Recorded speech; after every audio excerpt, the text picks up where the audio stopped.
Hey guys, it's Lucas. We're back with another ceiling fan on the floor video, and we're back with the Emperor. This time it's on the plain oak side, and there's the cane side right there.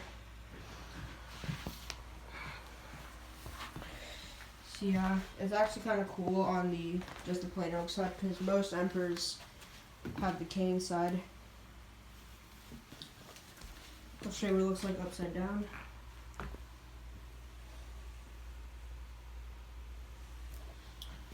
Alright, and I'll give it a spin.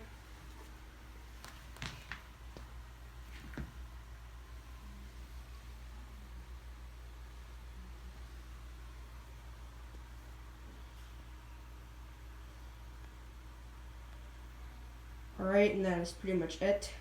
See y'all later. Peace out.